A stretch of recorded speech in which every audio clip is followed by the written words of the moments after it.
Assalamualaikum warahmatullahi wabarakatuh. Bagaimana kabar anak soleh dan solehah? Semoga sehat dan tetap dalam lindungan Allah Subhanahu wa Ta'ala. Pada kali ini kita akan mempelajari pelajaran 10 dengan materi kisah keteladanan Nabi Isa alaihi salam.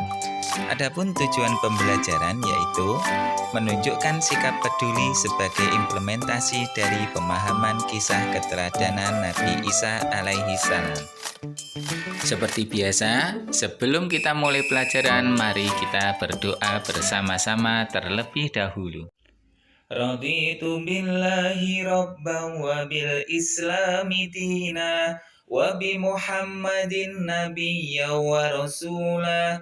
Rabbi zidni ilma warzuqni fahma.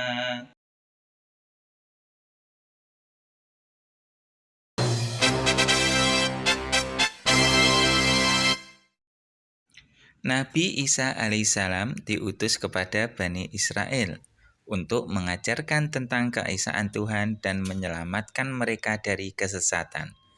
Nabi Isa alaihissalam merupakan salah satu Rasul Ulul Azmi. Beliau dilahirkan pada tahun 622 sebelum Hijriah atau sebelum Masehi. Dalam Al-Quran, Nabi Isa alaihissalam disebut Isa bin Maryam atau Isa Al-Masih. Ia diangkat menjadi nabi pada tahun 29 Masehi dan ditugaskan berdakwah kepada Bani Israel di Palestina.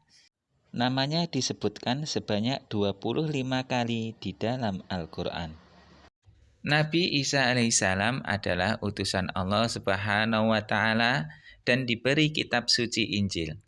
Dalam menyampaikan ajaran tauhid, beliau mendapat penolakan Bani Israel, tetapi tetap gigih menyampaikannya. Untuk membuktikan kenabiannya, Allah Subhanahu wa Ta'ala memberi beliau mukjizat. Di antaranya, dapat berbicara dengan manusia ketika masih bayi atau masih dalam buayan. Dapat menyembuhkan orang yang buta sejak lahir. Dapat menyembuhkan orang yang berpenyakit lepra dengan seizin Allah Subhanahu wa Ta'ala.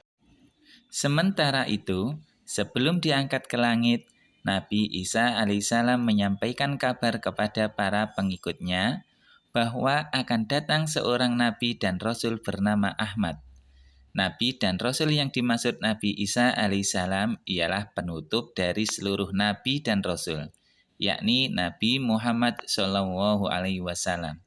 Ahmad sesungguhnya nama lain dari Nabi Muhammad Shallallahu alaihi wasallam yang ajarannya akan melengkapi seluruh ajaran nabi dan rasul sebelumnya.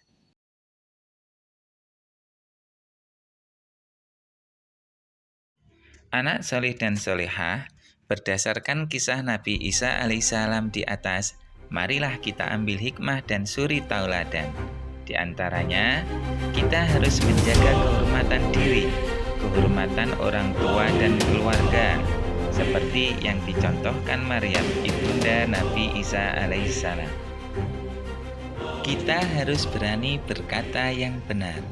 Kita harus meyakini bahwa Nabi Isa alaihissalam adalah seorang rasul. Kita meyakini bahwa Nabi Isa diberi wahyu berupa kitab suci Injil. Kita harus menyembah Allah Subhanahu wa Ta'ala, Tuhan yang Maha Esa dan Maha Suci.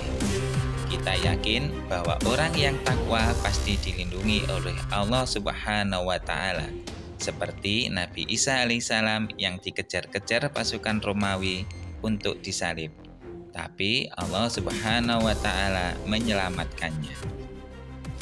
Demikian anak-anak, akhirnya wassalamualaikum warahmatullahi wabarakatuh.